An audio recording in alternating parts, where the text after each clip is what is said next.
are listening to Thinking Liberty, the whatever Darian normally says. Unfortunately, Darian can't be here tonight because he's got family obligations, and Tennyson can't be here tonight, but you've still got myself, Bosco, we've still got Bile. Hello. And we've got a special guest on the line. Me, Zach Fix. Howdy. Me. You're listening to Thinking Liberty. You can find out more about us at thinkingliberty.net. You can find out ways to contact us. We've got all kinds of ways we can be contacted. You can tweet us. You can email us. You can call into the show. Let me see if I know the number yet. 919-88-NO-GOV. No-gov. Yes, sir. All right, I got it right. Exactly, no-gov. So that's how you can get in touch with us, and we're running a little skeleton crew today, but that's cool. That's how we roll, and it works. So actually, before we get too far into it, Zach's got some interesting news. Zach, what are you? I've been waiting my whole life to say this. Zach, what are you drinking on? Right now, I'm drinking on a hard cider from Fix Brewing. It's just an apple cider. Honey cider or honey pressed cider and yeast, a couple of months, and good drinking. Very cool. I've also got in in another fermenter a peach cider going for hopefully done in time for PorcFest. Nice. And for those listeners that don't know, what is PorcFest? PorcFest is the Porcupine Freedom Festival. It's a gathering in Lancaster, New Hampshire, of close to 1,000 liberty lovers, ranging from your minarchist to your various flavors of anarchy, getting together, having a good time, listening to some good speakers, but mostly just hanging out. Very cool. And Bosco's going to be there, and I will be there, and then Tennyson will be there, and Darian will be there, and Zach will be there, and all our significant others and related people. So if you like liberty and camping, I suggest you come out. It's a good time. It's looking like it's going to be jam-packed this year, too. I mean, like, so much stuff's getting registered. People are selling stuff. People are doing stuff. It's looking like it's going to be really exciting. I see... sorry, go ahead, Zach. If you want to save 20% off of registration, as well as off of shirts and framed pictures and flags, you can use the promo code PF2011XAQ. Very cool.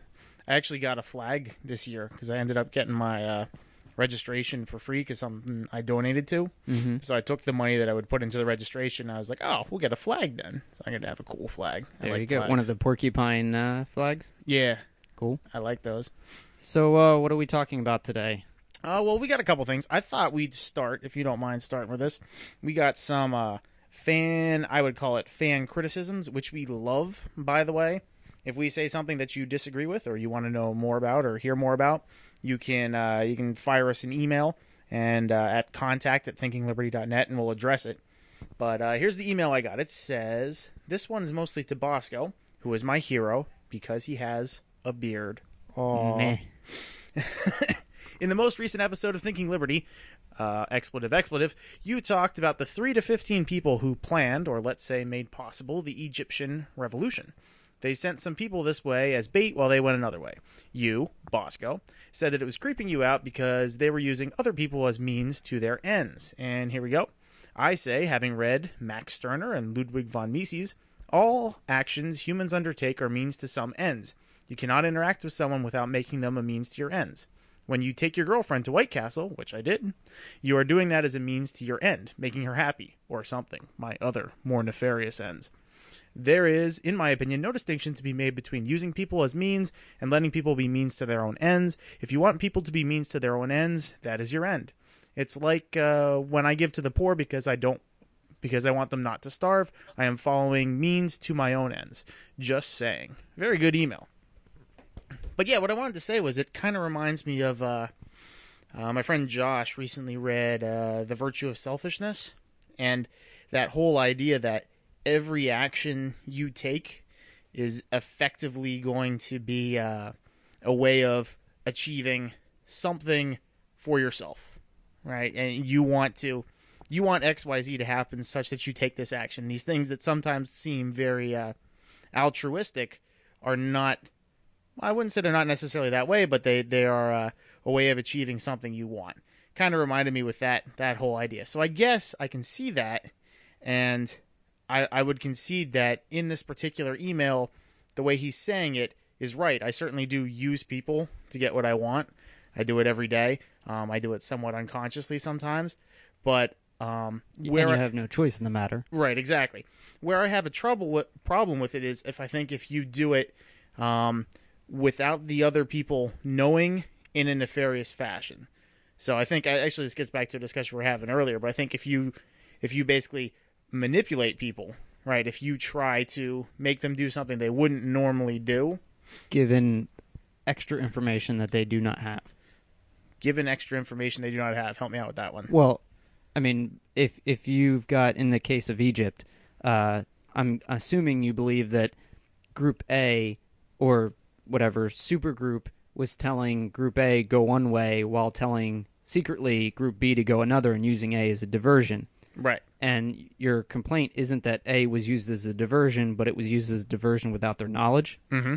So if they had more information, as in there's this larger plan, then would you have a problem with it? No, I wouldn't have a problem with it. So that's the issue, that they're being lied to. Right, but at the same time, I do think... Or at least being misled. I do believe in the idea of consenting after the fact, right? So I do believe that if this group knew afterwards that was the plan, they probably would have little to no problem with it because the outcome they wanted occurred. It's like, if you save the drowning person, chances are they're not going to not consent to being saved after they were saved. You know what I'm saying? Right. So I think he makes a very valid point about how things work. My issue, I guess, is just the people not necessarily knowing what's going on. That kind of creeped me out a little bit. But I think I always get creeped out when I read articles that are like, hey, 15 people managed to do this one thing with thousands of other people. And I'm just like, I don't know how I feel about that. Well, yeah, I mean, small things can have huge impacts on humans, and that's just the way the world works. There's little you can do about it in a general sense. I mean, being uncomfortable with manipulation, which, again, is sort of, either not telling people all the facts explicitly, or I guess accidental wouldn't fall into that category, but knowingly telling people one thing while knowing there's other information that they likely would like to know. It's like, I mean, in some regards, that's just a lie of omission. Yeah, lie of omission. I mean, that's just, it happens naturally, like without even consciously doing it. So it's difficult to figure out where that line is, which is what we were talking off air. That it's a totally subjective line, because in a trade, if I work on Wall Street, if I'm selling you Microsoft shares and I have information that's maybe publicly available, though, that Microsoft is going to do something that is probably going to result in the share to go down, and I sell it to you, I'm not going to tell you, like, that's your responsibility to figure that out. But that's sort of fits the description too of what's going on, where you're admitting certain information because it's to your advantage. And that's kind of, I think, of an expectation in that particular market setup. Like, I know that I have to do due diligence and look into this thing because that sort of thing can happen. You see that happen online with, dealing on eBay versus dealing on Craigslist versus dealing on all these different things.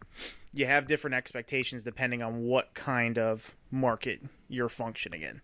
Right. So I think the end result is, if you have somebody who chooses to act in a way that you consider not conscionable for the particular market that they're acting in, then the action you can take would be not aggressive, I guess is what I'm trying to say. You can take an action like tell your friends, hey, this guy's a jerk, don't deal with him. Or choose yourself not to deal with that person. Right. It doesn't warrant some sort of physical reaction too. Right, but it does warrant some sort of pressure, market pressure or social pressure, however you want to do it. Right. I think thick libertarianism would call for that. I mean, that kind of non retaliatory or non physical retaliatory responses to socially unacceptable norms or practices. Right. There so you go. Racism, sexism, other That sounds like bigotries. the title of like a Carson essay right there. That's like a $7 word. There's like the word norms in there and social and retaliatory and wow. I'm gonna copyright that and That's gonna be your mind fruit. yeah, it's my mind fruit. All right, so what else are we talking about today? We got the fan mail. Speaking of mind fruit, that transitions well into. So there's this article, if you go to Ars Technica, that I found interesting, especially relating to last week's interview with Stefan Kinsella, where we talked about intellectual property and attempting to apply libertarian theories to the concepts of property and law and intellectual property. And so there's this article that came out today in the Law and Disorder section of Ars Technica, and it's called Why Anime Fans Pirate the Shows They Love. And without going into a Tennyson-style reading of the whole article, basically they found that, and they only interviewed like 3 people, and they all were self-proclaimed anime fans, big anime fans, and who would prefer to say, or fans to the degree that they would rather watch something in Japanese with subs than bad English dubs. Got it. So not your just casual Naruto, 15-year-old. Cartoon Network late at night. Person. Right. And It so involves tentacles. What was that? It involves tentacles. perhaps. So the article goes on to talk about how a lot of it has to do with quality of the translations and the speed at which it's released. So in some cases, this material is available for free, but it has really crappy subs or dubs. And they find that those who are really into that anime, that particular show, will spend a lot more efforts, particularly in things such as the cultural references that don't translate well. They will actually, put in a frame for a couple seconds describing what it is, like what is this reference about, so that as someone in the United States, say, can put context on these, random Japanese cultural references. And, So it's like a pop-up video, except for anime nerds. right, and they also will, define particular words better. They have a real passion for this show, and so they have good translations. Like, They're the kick butt localization crew. right, They get all of it. and so it's not worth. They would be happy to pay for it, but the companies that put out this anime simply do not provide it. And even in cases where it's totally free, they're more than happy to scan the internet and scan Pirate Bay or whatever to find these episodes. Also, there's a time issue where some of these episodes, the fans will provide subs within a day of it being aired in Japan. Whereas, I forget the company, one of the big companies, Funimation, will sometimes take a year or several months to release something in the United States with crappy subs. So they, this one guy talks about how I've seriously considered buying a series from Japan with English subs on Blu-ray for $400 versus buying the Bandai DVD copy for $80. So that's like the degree to which these guys really are passionate about having a good quality product that is not simply provided for them. And it's just an interesting read to see how these people feel about these. In some cases, it would be legal, in some cases not, but the fact that they continuously go to this one source because the quality is just that much better.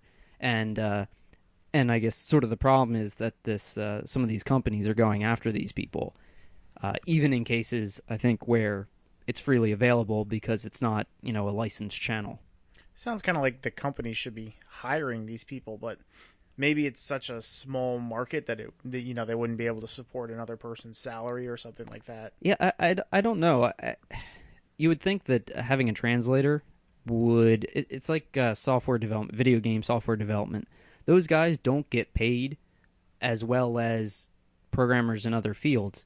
However, they still do it, and they have some of the worst working conditions in the industry. But they choose to stay, 13, 14, 15 hours a day during crunch time, which is like 80% of the actual development time. And so they know they're going to get fired in 2 months, too. Yeah. Yeah, there's the possibility that competition is just going to destroy them if they don't, if this game comes in over budget or whatever, and yet they continue to do this. And if there was that whole hubbub a couple years ago about EA, but that's very regular. The entire industry almost is like that, and yet they continue to do it for what some would, in my opinion, would be like a salary that I just would not accept for that kind of work.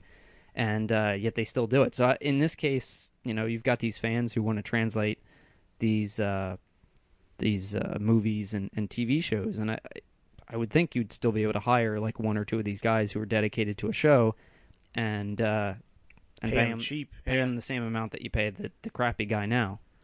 That's an interesting point. I mean, I guess the what I would take away from it is it's really cool how the amount of communication that the internet fosters has allowed something like this to occur, where the information can come out, it can be broadcast on television, it can be ripped, it can be you have sub formats that you can share easily on message boards and things like that, and you can actually share all this stuff and get it together and have this nice collaborative environment to create a quality product by the people who want the product exactly to what their spec is. Right. Go ahead.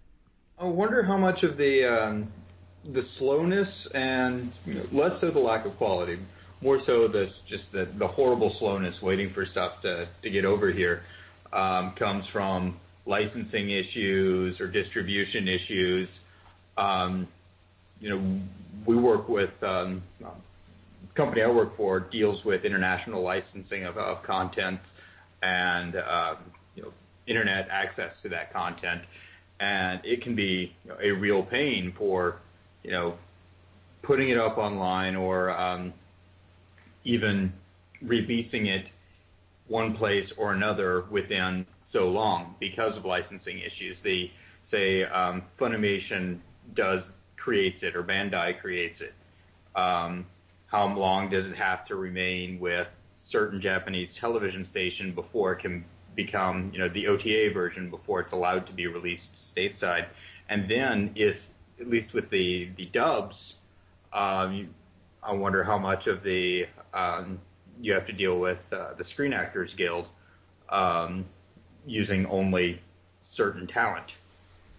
That's probably a good point. I mean, in general, regulation does seem to hamper and slow up a lot of things and make it harder for the market to shift the people's demand for what they And in want. this case, particularly, it's intellectual property. So it's the fact that, and this gets into the other article that I wanted to talk about that was also related to intellectual property, which is that a judge has said that internet streams of over-the-air broadcasts are illegal.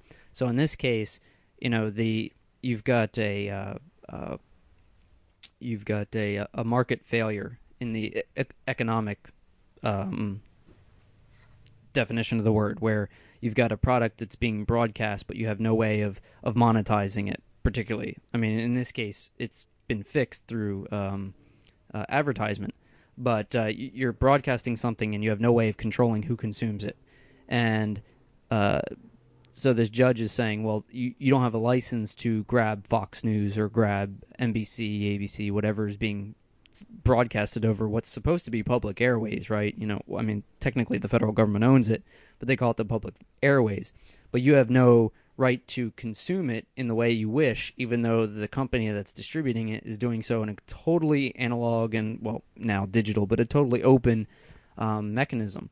And in the same way with the distribution issue is related also to intellectual property, where, someone streams whatever. This one guy talks about, what is it? Evangelion, I think. Rebuild of Evangelion 2.22. He's like, why did it take so long to get out? Well, if this guy had a digital feed, he's consuming it, he could just fork it off into some encoder, which they do, obviously. But legally, he's not allowed to take that, manipulate it, add subs or dubs, and then transmit it the way he sees fit. And there's no balance there between the consumption and the because you have the legal mechanisms regulating how the consumer can redistribute or deal with it, there is no natural market created like DRM system that has come as a result of an acceptance between the producer and the consumer. And therefore you have this sort of one-sided relationship where the producer has most of the power, as with many state regulations. But the same thing where, in the case of the internet streams, these companies are using the guns of government to keep their consumers from using it the way they wish, and providing no mechanism for them to do the things that they wish. And there's no equilibrium met. That's true. I mean, I think you definitely have a good point there. It seems to be like a failure of the product, that if they really want to do certain things with it, then they should adapt their product such that they can do those certain things with it, and realize that people are still going to futz around with it and stuff like that. I mean, worst case, you've got free riders, and you have to either suck that up as part of your business model, but it's not legitimate to use the government to enforce these type of things. Even if you're for small government, these types of intellectual property enforcements, as Stefan Kinsella said last week, empirically even show that at best they might do nothing, and at worst they actually harm the customers and the industry as a whole. It's a crappy situation, that's for sure. All right, well, real quick to address a couple of things that came up in the chat room. Mr. G. Rizzle, I promise you, when we come back from our next break, I will work on some bombast for you, and we will try to... There you go. Zach's got some for you. We'll try to bombast it up for you a little bit. Do me a favor, though, because you were talking earlier in the chat room. Fire me an email and let me know what your shirt size is, and I can check to see if I've got anything in the basement that, yes, in my scary, scary basement of weird old shirts that I've made. Bosco's creepy. Yeah. Is that where you have all your Asian children listening to Plone? To Plone, cranking out the stencil shirts. The Thinking Liberty stencil shirts. Stencil shirts with beard hair in them that smell like awful. Where do young Asian children get beard hair? I give it to them while they're sleeping. That's even creepier. Make some pillows. Beard hair pillows. Oh, that is foul. That is seriously disgusting. But where do you get all the beard hair for your pillows? Well, I comb the beard frequently, and it's gotten to the point that it just grows really bushy. Yeah, but like to make a whole pillow, I mean, even if it's like one of those travel pillows for like a small, like a 7-year-old Asian child's head, I don't see like how you're going to grow enough beard hair to fill that. Like, are you just going like, once a year you get a new pillow, and that means you can have a new child working in your slave? Tennyson hooked me up with some beard growing nanobots, so I keep those in my bloodstream, and they make me extremely hairy in certain parts. And there's also, it's a program like Locks of Love, where you give your long hair to cancer babies. Well, this is Beards of Love, where you go to libertarian conventions, and all the bearded libertarians give away beard hair. There you go, beards for people who can't afford them. Oh, geez, I've actually got to trim my beard up. I was looking at myself in the mirror today. I've had a very hectic weekend. Actually, Bile was there too. We went to upstate New York and played a extreme amount of video games. Super Mario Brothers 1, Lost Levels 2 and 3 particularly. Yeah, but we did this like basically at somebody's house where we were just hanging out there, drinking beer, playing video games, eating a lot. I had no internet access, had no cell access. Yeah, so we pretty much, while Libya was happening, we were playing Super Mario Brothers. This is and had no idea that any of that stuff was going on. This is what occurred. And then I think I went skiing one of the days. Then I got back today, and I woke up this morning, and I looked at myself in the mirror, knowing that I wouldn't have time to buzz my face. I was just like, wow, it's getting like mountain man status up in this piece. So I need to get a haircut and a beard trim. Which I shaved off most of my beard, just kept the chops and the mustache and a little bit of goatee. Are you going for like the crazy like mutton chops? No, Garland doesn't like the giant mutton chops. Okay, are you going for the giant mutton chops? No. Who was it? We've had some presidents that have rocked the big mutton chops, haven't we? Yeah, there's been a few. I don't remember any of their names. Chirp, chirp, chirp, chirp. Oh, speaking of presidents, today, officially, my favorite person, George Washington's birthday. I'm sure we'll have a great round of applause for him someday when I'm dead. There we go. Very, very exciting. Yeah, so, we've got that going on, too. But, yeah. If you want to hear a rant about Washington, go back to the episode a couple weeks ago with, speaking of which, what's today? Today's 22nd. 22nd of February, yeah. 2011. Go back a couple weeks and look for the Anthony Gregory episode, and there's a whole good rant about different presidents, including Washington, as I recall. Oh, yeah. I mean, it's always nice with Anthony Gregory because he knows so much about everything. He's a history guy. Oh, I know. I still want to publicly debate Anthony Gregory about something because I think it'd be hilarious. I wonder if he'll be at Porkfest. We could have that arranged, maybe. Yeah, that's true. That's true. It We could could be work it out. the event. The Instead of Stefan Molyneux, nah. Who else is going to be there? Whoever. They're not as important. You versus Anthony Gregory. We could get like one of those Mortal Kombat sort of Bosco versus Anthony, and you're both like looking at each other evilly with your arms up and like versus sign in the center. And That'd be good. I think that'd be good. get Lori to do all the animations and the advertisements. She's got nothing to do, She's got plenty of time on her hands. We just had Baron Von Daren post up in the chat room the Washington song from Neely Comics, and also Baron Von Daren got his bike to work. Funny Baron Von Daren story, when I saw him at Porkfest last year, I was walking my dog, and I see him, I'm like, hey, what's up? And I go to run over to him, and I trip on this thing and almost fall on my face, and he just looks at me, he's like, smooth. Which, yeah, if you know the Baron, that's exactly his style. So what else do we got to talk about? Talk about? Yes. What else do we have today? Well, there's exciting things going on with public workers unions we could talk about. Yeah, in Wisconsin, correct? Yes, the home of cheese. Wisconsin, which, by the way, has this awesome product you should all try when you're prepared to die, called the Butter Burger, where they take a hamburger and they take a slab of butter and they put it on a hot, greasy hamburger so it gets all buttery. They put it on a bun and they give you that, and they call it a Butter Burger. It's just that. There's no it's like no nothing cheese, else. just It's like butter, beef patty, bread. butter, bread. And you can have them with squeakers, which are deep fried cheese curd. Those are awesome. Deep fried and cheese. I don't see how it could be anything but awesome. Oh, it's pretty The best amazing. part of living in Iowa was the deep fried cheese things. How many different ways can you deep fry cheese? But yeah, they actually have a chain up there called Culver's or something like that serves their primary thing is the Butter Burgers. I'll have to get one someday. Get it delivered. Get it delivered like I got that Jack in the Box delivered from North Carolina. Oh. It was good. It lasted. It was in like Tupperware for like a day and a half or something beforehand and was completely congealed. But when I microwaved it, it was perfect. It was like I just got it. I can bring you some to Porkfest. That's a good point. I will totally pay you to bring me some Jack in the Box. 'Cause the story goes, or maybe Bosco could go into it, but Bosco and I were living in California for a time back, 2000? Right, yeah. And we ate at Jack in the Box way too often.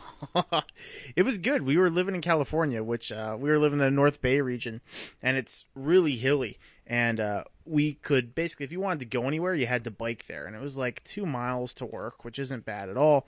But, I like to go to used bookstores and other random stuff. So, I biked around a lot. I was averaging over the week, I was averaging 12 miles a day of biking. So it was a decent amount of biking.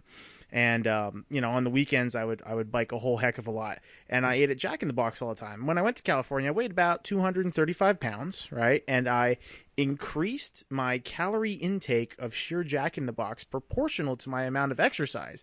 So when I left California, I still weighed 235 pounds, and I was probably on some like crazy calorie diet with the amount of energy I was burning. It was exciting. The worst part about it was the Jack in the Box was at the bottom of the hill where we lived on. So, and hill by hill, I mean like mountainside. So you could get there really easy. You just sit on the bike and gravity does the rest. But afterwards, we usually had to like wait it out. Like we would just kind of hang out because if you just tried to bike back up, you usually ended up pushing your bike because it was just, even though it wasn't that steep of an incline, you just had a belly full of like sourdough Jack in the Box, and that wasn't gonna work. Sourdough and bacon and burger and cheese and awful. Oh, that was the triple. I don't remember what it's called, but it's like 3 patties with 2 different kinds of cheese and 3 pieces of bread, and I don't know if you can get bacon on it, but I sure hope you can. You know what's awesome about Jack in the Box? I loved their advertising campaign. Like I seriously like the whole Jack character that they introduced, and Jack is awesome. yeah, it was a good advertising campaign. I don't know. I feel very strongly about Jack in the Box, even though I don't live anywhere near one.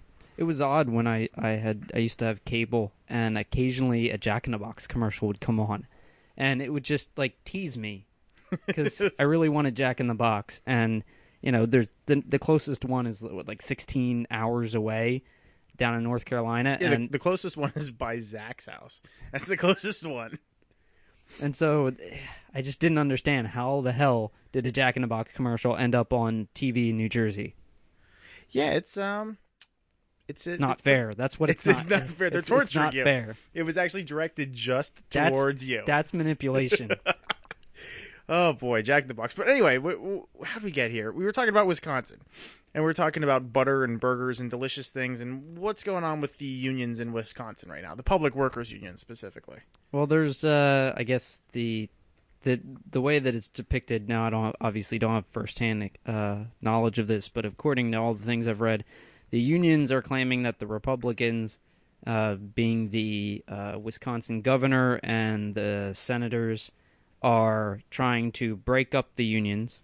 Sort of, you know, the accusations are sort of your stereotypical American Republican union busting stuff, and that's how at least it's being reported.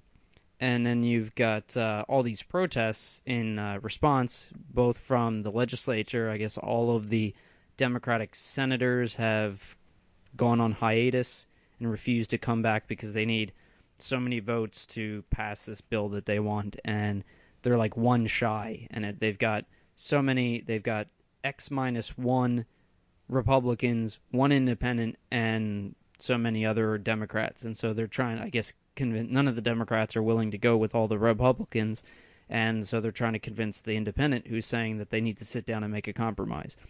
And the unions, as a result, the teachers' unions, and those are probably the most visible, but I think there's also probably, what is it, like...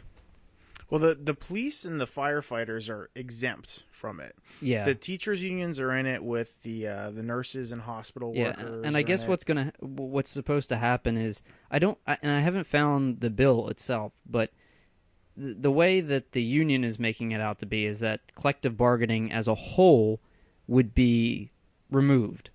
So the state would no longer have to do collective bargaining, which sort of in a freed market I have no problem with. There's no expectation that an employer has to do the bargaining, but obviously in this case it's not even that clear as if it was like with some of the legislation federal legislation that exists that forces certain requirements on collective bargaining on industries and such. Those don't fit the same. But as a result of these, whatever they may actually be on paper, the unions are out in the thousands, like 70,000 or something. I heard that some organizations are like busing people in across the state to have them be at the Capitol. And the interesting thing that I saw, which was very questionable, was on Mish's economic blog. He had these videos up that someone had created, or it was like news organization or whatever. And then they found that there was a bunch of doctors who were at these rallies handing out sick notices or doctor's notes to anyone who walked up and asked for them, because the teachers are not on strike, but they have left school, so a bunch of schools have closed, and they're afraid that at some point the school districts will retaliate and hold them accountable in some way for not showing up to work, which is reasonable. So they're attempting to get around that by getting doctor's notes, and the doctors are just sitting there, what's your name, and signing, oh, they're sick, they have to be at a rally. Go ahead, Zach. I was just agreeing with Antonio about the it being reasonable for them to be punished or not paid or whatever for not showing up to work. I'm probably going to lose my, they're going to cut off the corners of my radical libertarian card for not having a whole lot of solidarity with public sector unions, especially in a state that's not a right-to-work state. Yeah, it's really difficult for me to be sympathetic with individuals who clearly, and if you understand like public choice theory, like these people clearly have an advantage, a statistical advantage per individual over the taxpayer who is fronting the bill for all these things. And so when it comes to their positions, they just have a huge there's just a huge imbalance in terms of power. And, I would say the most power is in the hands of the actual bureaucrats in state legislatures and the executive branch, whatever. But next, and fairly close, because they're practically entangled, at least the high-level union bosses, and therefore through proxy the rest of the union, is those unions, those public sector unions. And then very far away from that is the actual voter, who is the average person who is not employed by the government, who is paying property taxes.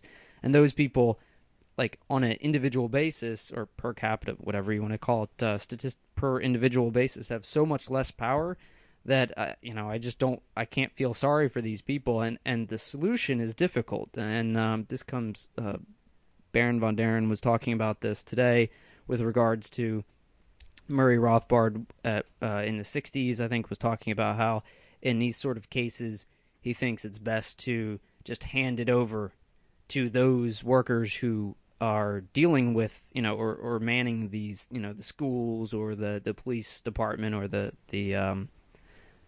prisons or whatever, just those sectors should be just handed over in sort of a homesteaded style and allow them to then compete in the free market. And he felt that wasn't just enough. And I think in this case, you've got a situation sort of like destatizing the roads. You've got such an entrenchment that it's difficult to see a clear path. And at some point, I think you just have to say, well, you've got too many conflicting issues, and so you just hand it over and say, well, good luck, and we're no longer going to support you. But those who do support you, like if you don't have popular support for, say, firing all the teachers in these unions and then turning this, giving all the money back, which I don't think you'd get. I think popularly the parents would not, you don't have a substitute. You don't have a school that these kids can go to immediately afterwards. Then from a practical standpoint, it makes sense, I think, to deal with it in a longer term solution, which is to just turn it over and then say, have fun, rather than trying to justly divide, all the capital that's invested there and give it back to the people who own it. I think the part that you're missing in the turnover scenario too is the fact that the taxpayers, and which basically comes down to the community. I mean, it really is geographic at that point. That surrounding area own a decent chunk of the school. So if you're gonna turn it over to the people who own it, it's going to be the people who work there. Yes, I'd agree with that, and it's going to be the taxpayers. So it's going to be, you're going to have to set up this a cooperative type system to assess what the needs of the community are, and then the school is going to have to work in order to meet it.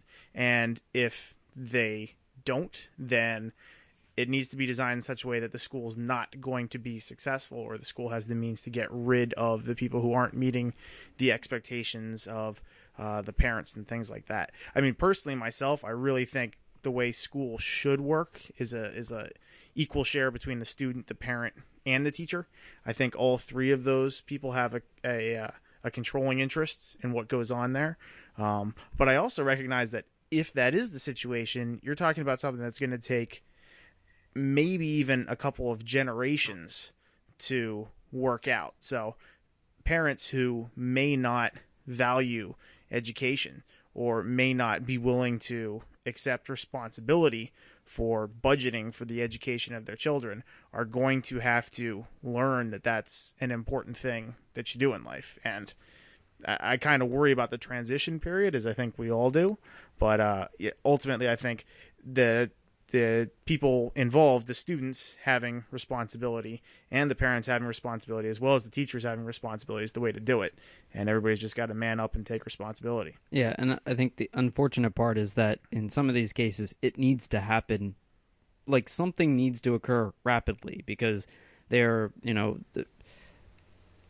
the governments are not going to just fold up. So all the assets they have off book, saved up, which they have plenty of, is not on the table. They don't include all the property they own that they could sell off. They don't include all the, there was, what was I reading? It was like some town, and they were talking about how they didn't want to. It was a town near where I grew up in southern New Jersey. They get money because from PSE&G because there's a nuclear power plant in their backyard, and so they get a certain amount of money every year that PSE&G pays in taxes to the state of New Jersey, and then that money gets allocated by some algorithm back to this township, LAC, Lower Alloways Creek. And so the town was talking about how this money, they effectively have almost no or very little property taxes because of this money that comes in, and they're able to afford things that other towns can't, like their own police department. And because the market has been so bad, so they live off the interest of this money. They don't actually utilize the money directly. So they have like millions and millions of dollars, like $30 million or something saved up, and they're living off the interest of that, or they're using that interest for the stuff that the town does. And they don't want to dip into that, because obviously if you consume that, then you're not going to get the interest later down the road. But so they're making all these drastic cuts to potentially the police and to schools and whatnot. But they've got this $30 million sitting there. They just don't want to touch it because they're afraid down the road that they're not going to get as much on their return. But they're in a crisis right now because they're not getting anything on their return. So that's a more recent example of all these off balance sheet things that every government has, and they don't want to give any of that up. But they have all these crises. They can't afford the pensions for particularly the public unions, and then you've got Medicare and Medicaid, and that's not funded. You've got all these things, and you have to do something now. Like, what was it? There was some article the other day that was talking about how potentially by 2020, the interest on the debt, federal debt alone, would be like $1 trillion a year.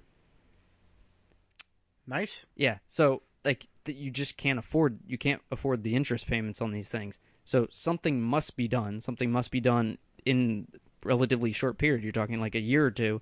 And in Wisconsin, I mean, these people they're not willing to take a haircut. And I don't see what the alternative is. Like, either it collapses now or it collapses later. It will collapse. You're not just living beyond your means. You're living way beyond your means. And it just can't work out. And I just don't see a good solution, because these people obviously aren't giving up. So either it's going to have to be forced upon them with, sort of the stereotypical all Republicans voting one way, all the Democrats voting against it, and, probably huge battles in the courts,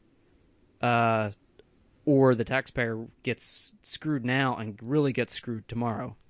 Now, I think it was even, if I understand correctly, I think it was even worse than just the Republicans voting one way and the Democrats voting the other way.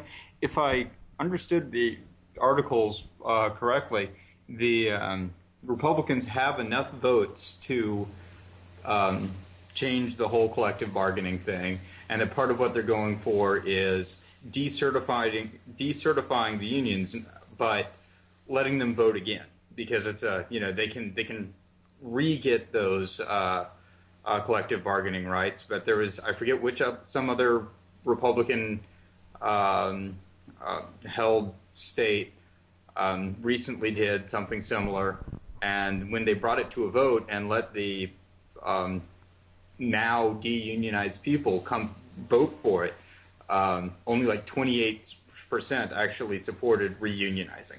After like a right to work type thing? Right. After they decertified the unions, which is what they're trying to do there, Wisconsin, and then had to vote again. Say, do you want to unionize? And they couldn't get the votes to reunionize because such a small minority actually wanted to be in the union. Like, that saw so little value in it, they didn't want to do it.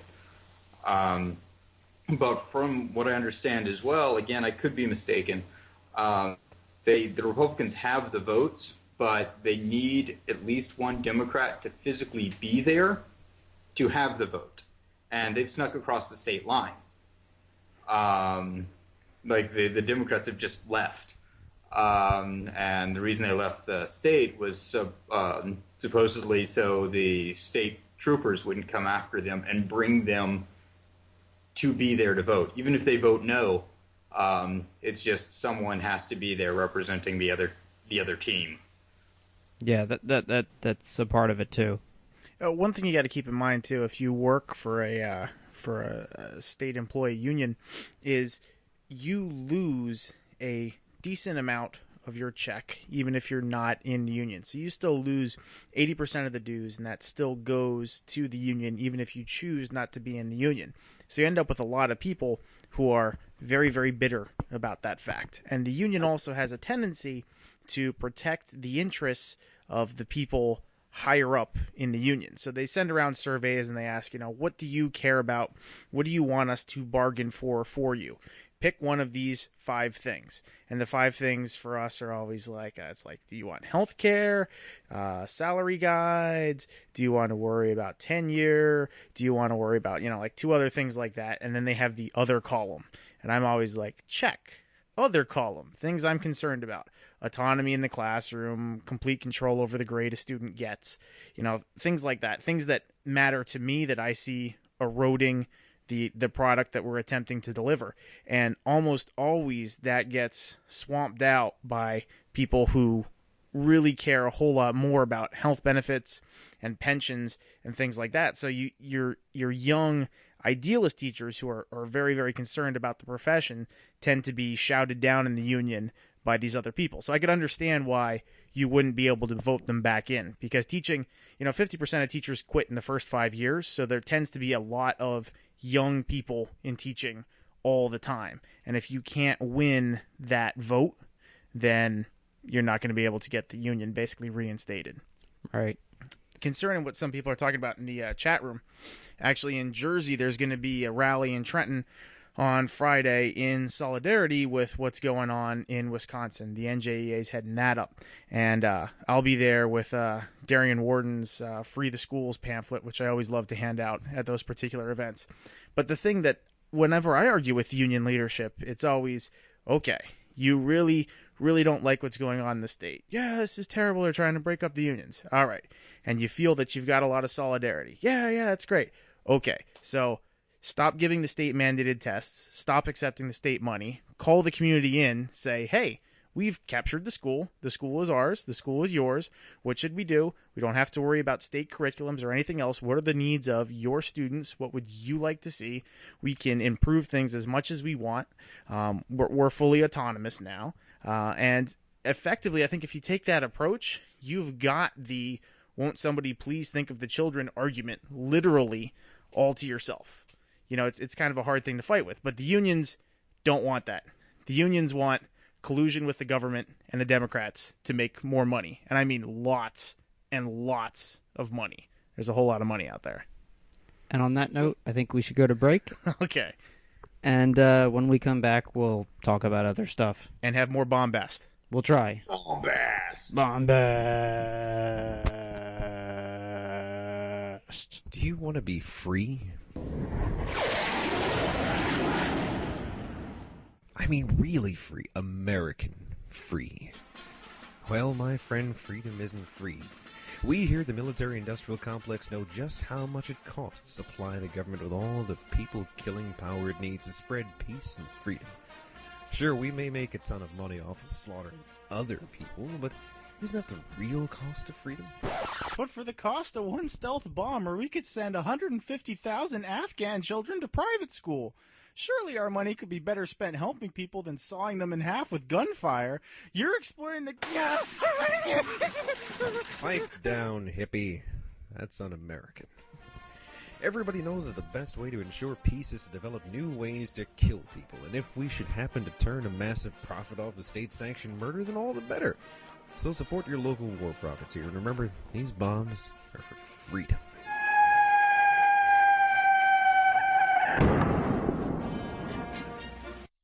The nation busted, the ball was dusted, but he was ready to roll. Saw that all our profits lay in demonics. What are all you standing there for? This is the U.S. of A. We make the ships and the planes. We sell our guns and grenades to anyone who will pay. Hey, hey, we are safe. Our way of life can remain. He called his friends for a hang. He did it all for the USA.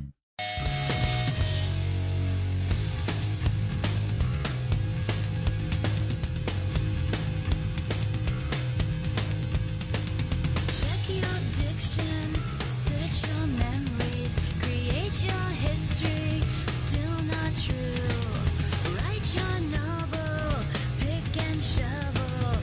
You will need them when I bury you. No forgiveness, you're no border. Sell yourself like a drown.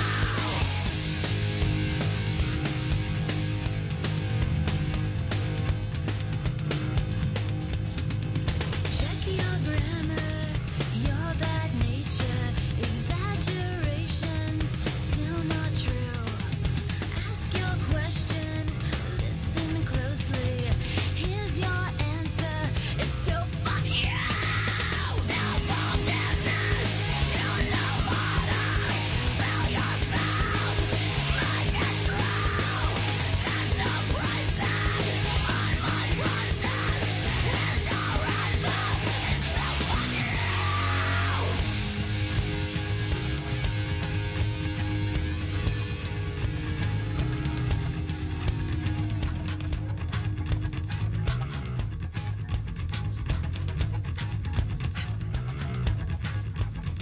I met a man who was gone in a day. He grabbed my hands, memories flashed away. I met a man who was once on my side. He wrote a book, and now everyone lies. No, no forgiveness, you're no border. Sell yourself like a drown. There's no price tag on my conscience. Here's your answer, it's still fuck you.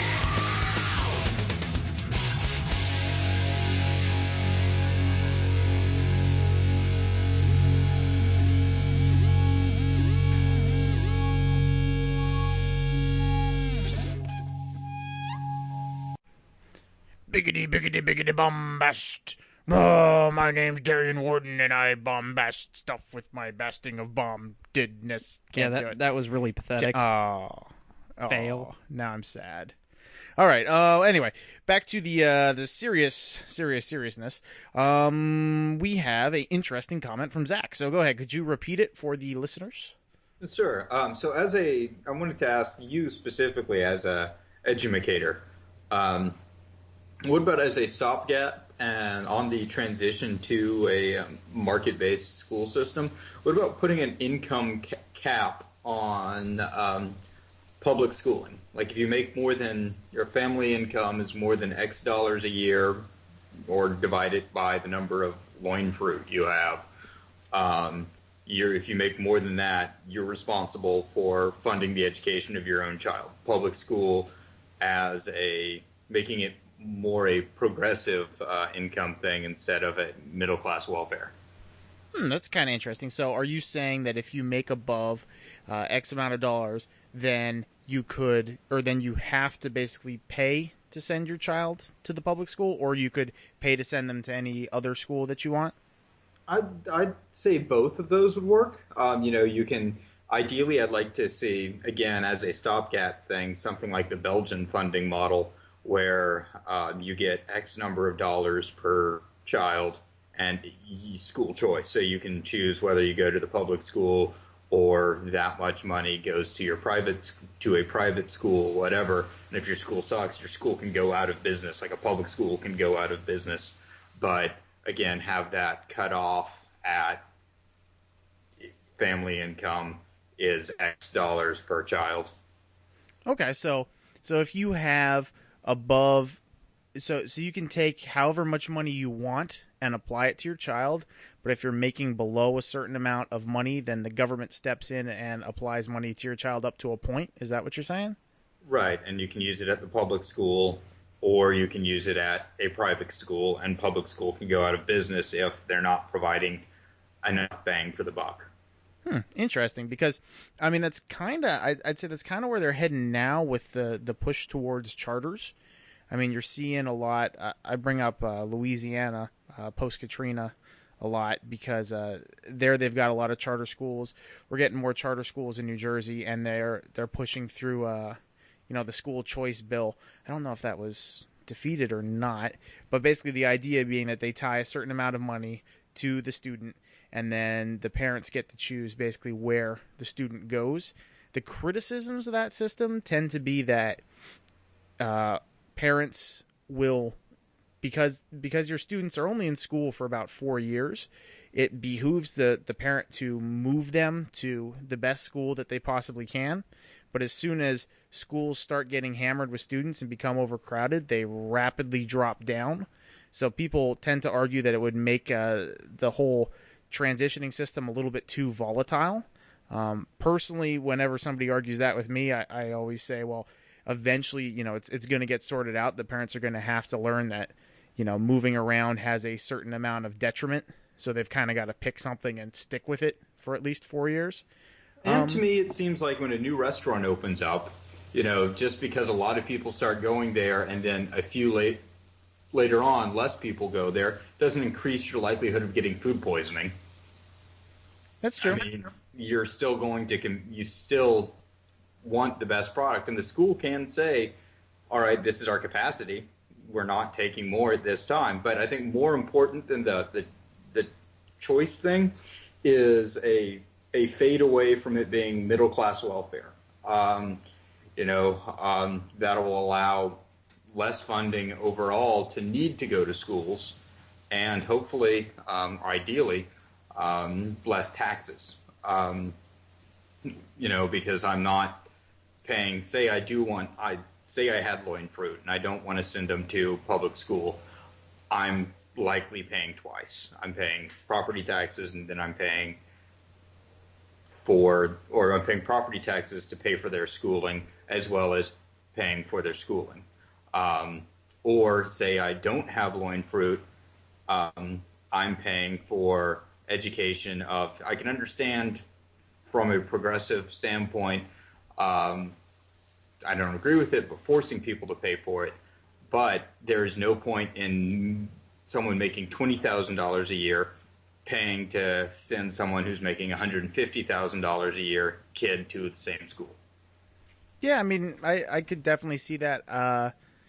I think you're gonna head more in that direction. My concern is just whether or not you can have an incrementalist approach with it without people getting really upset. The good news is I've talked to people who have taught for 39 years, and they are some of the most hardened union advocate traditional public school people I know, and they have told me flat out, they're like, we need to revise the funding system for this because it's messed up. I mean, there's really, Baron von Daren brings up a good point, but there's really no reason he should be paying for a service that he's not using. And the argument always is, well, there's community benefits to schooling, and there's all these other things. Well, there's community benefits to all sorts of things, but if you're not directly receiving the service, you can't really be asked to pay for it, in my opinion. Right, I agree, and I think this wouldn't do away with that completely, but it would at least, it's I'd rather be shot in the ass than shot in the chest. Yeah, I can agree with that. Speaking of which, I think it might have been New Hampshire, but I don't recall. There is a bill being floated in the state legislature to allow people who do not have children to opt out of paying property taxes specifically for the local schools. High five. One thing you gotta realize, especially with school choice and stuff like that, is what happens with a lot of this legislation is it sets up a very, very complicated and bureaucratic system, and it takes people years just to attempt to work and operate in that market. The only thing I can kind of liken it to is we had the Compassionate Use of Marijuana Act passed in New Jersey, and they're still working on, okay, who's going to be the dispensaries, how is oversight going to work, how's this going to work, and things go so slowly. I mean, when you start a charter school, you're dealing with years and years and years and years worth of legislation that you're responsible for knowing and meeting, and all sorts of different hoops that you have to jump through and stuff like that. So it makes it hard to say, well, if we pass XYZ legislation, things will be better, because then you just have all the old cruft and this new little weird bit of cruft you have to deal with. I think you really got to work on removing some of the legislation that exists and allowing more autonomy in the schools and kind of freeing up the schools if you want the system to work. On that New Hampshire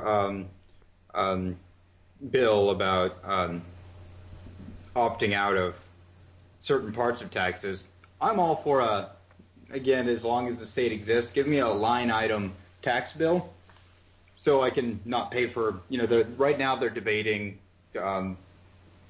whether or not changing to healthcare as far as funding of abortions, because it's unfair to make people who are morally opposed to it fund it or participate in it, blah, blah, blah. Can we do the same thing for war? Also, I want to do the same thing for police, the roads, well, pretty much everything, but, at least let us line item. I'm not going to pay for that. I don't support it. I don't use it.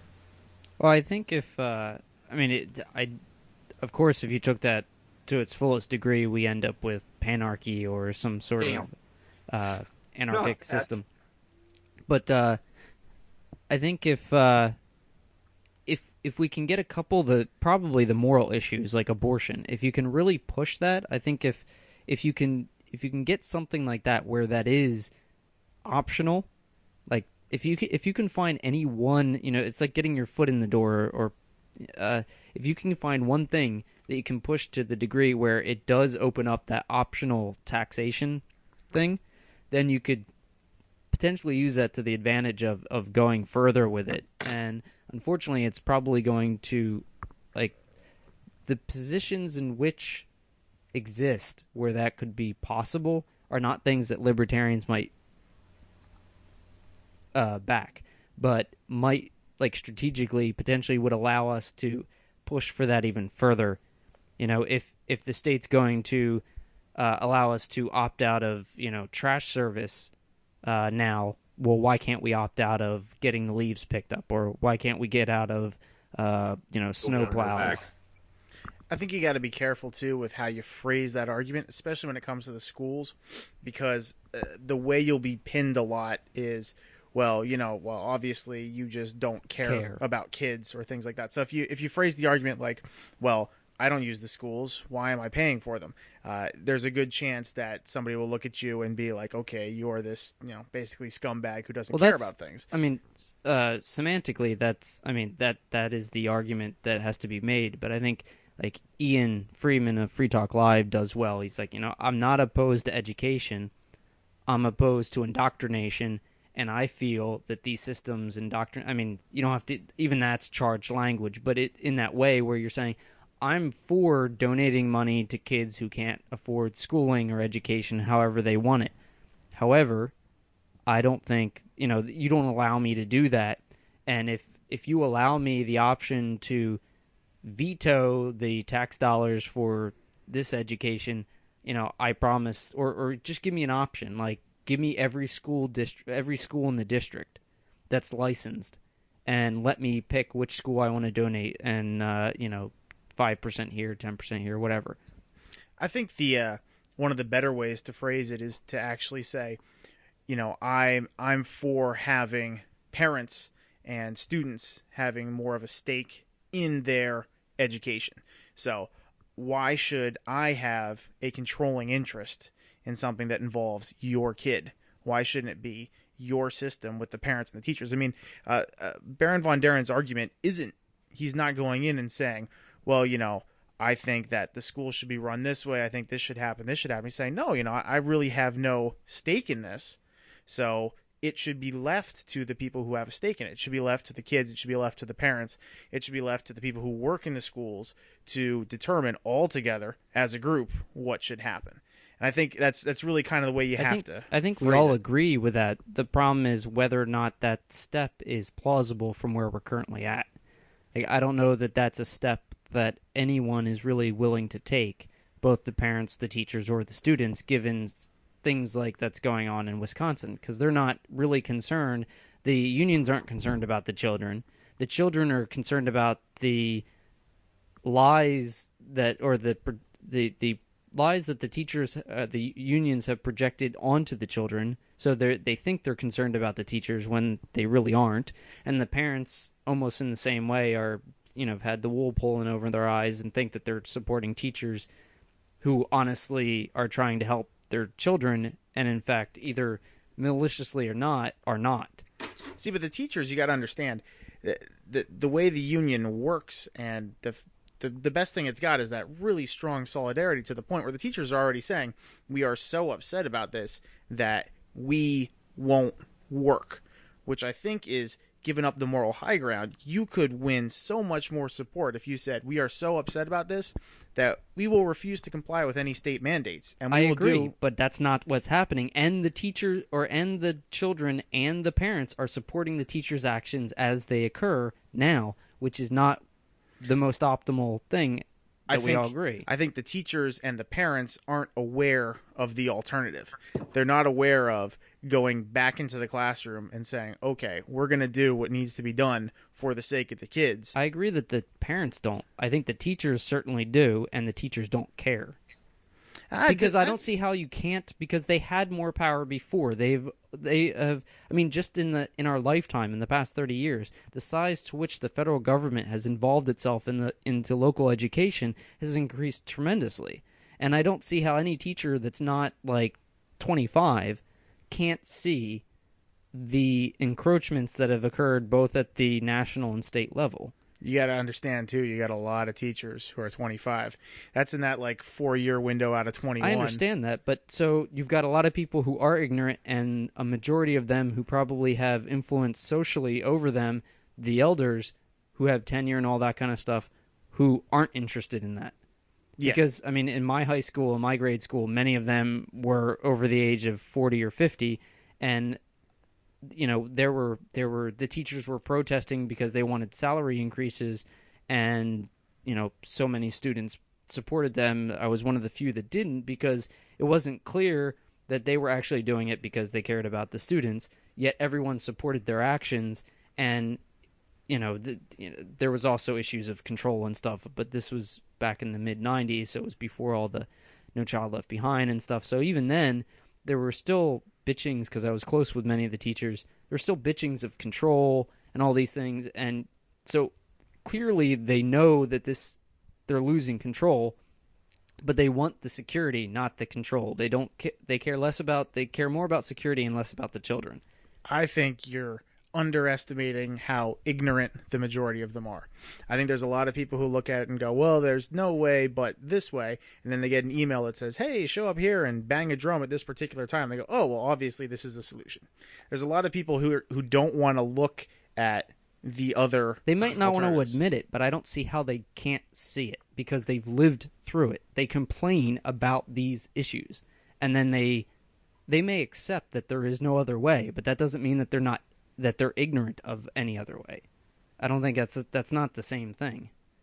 Well, what's it called then when you have somebody that you have another way and you bring up the other way, and no matter what, the person always looks at you and goes, well, that effectively can't be, and then continues I think it's ignorance, but it's not ignorance of another way. It's ignorance of whether that way can work. Because libertarians all the time are told that we're too idealistic and too utopian because we think roads can be dealt with without coercion. Yet we explain, we'll say, well, read this book by Walter Block, or I'll give you all these examples of how we can, auction off roadways and have it work, economically speaking, and, in practice, all these things. And they just, in one ear, out the other. They just don't care, even though there are solutions, because they have no vested interest in actually understanding that these solutions are going to benefit them, because in some cases they won't. These teachers, if they lose tenureship, if they lose bargaining power, they're going to have to pay, benefits the same way that the rest of the market is. They're going to get, they're no longer going to have their bennies the same way that they would now. And I think there's a vested interest in the ignorance of those alternatives, in the ability of those alternatives to provide a better product for everyone else involved. See, you gotta keep in mind too, though, the part that the teachers don't realize. Everybody says, well, the teachers aren't going to like it if they end tenure, and the teachers aren't going to like it if this happens or that happens. If they free up the market and you actually have different schools, and you don't have this one monopoly that effectively we all work for right now. I mean, if you're a teacher, the vast majority of the market share is public schooling, and the part of the market share that's private schooling is the vast majority of that is parochial, right, which comes with its own strings. And then the tiny little bit that isn't parochial is usually darn near impossible to get into. So if you free up the market and you have effectively more jobs and more places for teachers to go, then you're not going to have the situation now where you can, as a teacher, you can be blackballed, right? Like right now, if you lose tenure and you lose your teaching license, you are pretty much done. It's like saying, hey, your career is over. Where you may have actually had a legitimate problem with the environment you're in, and you may function perfectly well in another school environment. I don't think anyone is disagreeing. I'm just saying that there is a vested interest in the current system that makes it so that these teachers continue down this path that they're already on.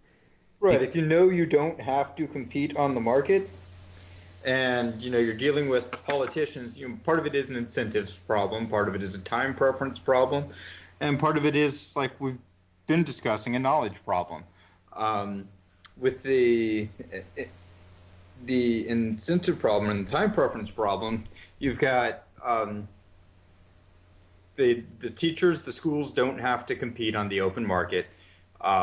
The politicians, for the longest time, didn't really have to be concerned with cost, with, things were growing, things would always grow, we don't have to worry about it. So they didn't negotiate like a private organization would necessarily for those benefits or for that stuff. And then, so they've raised that level of expectations for the teachers. This is what we can expect to get. And if you take out that scenario, that paradigm that they're so used to, they don't want, even if you can show them it would work, they don't want it to work. They want everyone to think and feel that this is the only way, and they don't want to have to compete. Let me put it this way. I guess this is my counter argument. The contingent that doesn't want it to work is markedly smaller than the contingent, the contingent that wants it to be this way is markedly smaller than the contingent that doesn't want it to be this way. And Okay, they're less powerful, less connected, less vocal, and they're not presented as the unified front or the unified view. thank you for finishing the my presented sentence. front That's it. is the status quo crowd. Yeah, you're exactly right there. Yeah, I mean, you said exactly what I was going to say. They are astoundingly less powerful. I mean, there's big forces at work here, and there's big money at work here. And if you don't believe me, come on down to Trenton, where the NJEA is right outside the legislative building, right across the street, and it's where most of the money goes. And yeah, I mean, that's the issue. You really have a small controlling group of people exerting influence over a larger majority of people who I think would like to see things be different. I think everybody wants it to be different. Then why aren't those masses telling, even in the control of the union itself, saying, hey, this is the way it's going to be, this is the way it has to be? Why aren't they speaking up or doing anything about it? They can't be that powerless, and why are they lining up to protest for that controlling minority? You ever see the movie Johnny Dangerously? Honestly, I've never heard of it. Oh, okay. Well, it's a good movie to watch sometime, but it's got this great scene in it where basically he's trying to bribe one of the police detectives who just happens to be his brother, and he brings him in, and the police detective is not picking up anything that he's saying. He's like, all this and yours could be yours if you just play ball, and he goes through all these examples like women and cars and all this different stuff. It really is kind of that same way. Like when you go from being a classroom teacher to moving up in the union ranks, you get less stuff to do and more money. And it really kind of is, the more you get entrenched in that, you're like, oh, wow, union organizing really is the place to be. Like, this really is a lot easier. I got this nice 6-figure salary. What is it? Barbara Kashishin brought in $330-some thousand last year. Sweet. Yeah, you really kind of just get co-opted into it, and then you're not going to be much of a firebrand, and you're going to kind of calm down and take your money and take your nice vacations and things like that. So everyone gets bought off. Yeah, I think so. Like, if you kick up enough dust to the point that you can get elected and moved up in union leadership, then you'll effectively be bought out. I would suspect you get squashed way before then. It's possible. There's like I said, it's a interesting group to see. I've really considered, I would like to see the way voting works change so you can really vote for none of the above, because so many people, I think, would just want another option than the people they're voting for. You'd probably get a lot of none of the above. Yeah, I think there's a lot of tweaking on the edges that could, really, if you change the rules, you can change the incentives a lot easier. If you change the rules, you can change the incentives, and the incentives can make a better system. Rather than trying to get the system to be grassroots, you can just change the rules of the game. And I guess this is sort of the analytical anarchist type argument, but none of the above, not forcing unions to have public voting, all those things. If you change the rules a little bit, I think you can go down that path that would allow for more drastic changes. And I think in Wisconsin, in Tennessee, and some of these other states, trying to get right to work passed, getting rid of any forced collective bargaining. If the teachers want to collectively bargain, make it so that they just all don't work. Like, sure, the NJEA can continue to exist, but New Jersey, as the state government, no longer, or local towns, however you want to divide it up, no longer have to treat them all at this. They don't have to be forced by law to listen to the union as a monopoly. The way it used to be. If you want that, get that outcome through a job action. If you want to negotiate your contract and you want to say, hey, we re-up our contract every 2 years, just the way collective bargaining works now, then you can work with your employer through job actions until you seek that particular outcome. Yeah. I think the aggression of the government really kind of sinks you when you use that as your means. It just ends up getting a whole lot nastier and a whole lot worse. And I think you can use the arguments that you have put forth. I think if you point them to those sort of rule changes rather than like sort of this, co-op, just take over the schools and twist it, but use it in the smaller steps of just turning the system around in its more fundamental aspects of it, getting rid of union, use under the ruse, well, not the ruse, but under the argument of control by the union, get rid of public voting, add none of the above to any sort of votes and rules about redoing them and stuff. And I think there you'll probably get more gains, because trying to convince parents, teachers, and students that they should just tell the state to screw off and take control of it, I don't see that ever happening. Well, I think you got to work every angle you can. You got to try it your way with the changing the legislation, things like that. You got to try it with getting people to take over the schools. You got to make like YouTube videos with finger puppets in them, like whatever you can possibly do to throw at the problem. Well, I to a degree, but you don't buy every single brand of soap until you find one that you like. Like you have time preferences. You only exist for so long on this planet, so you have to choose one that you think will be the most productive. And I think advocating that every school in the entire United States should suddenly throw off the shackles of the federal and state governments and go local is a total and utter pipe dream.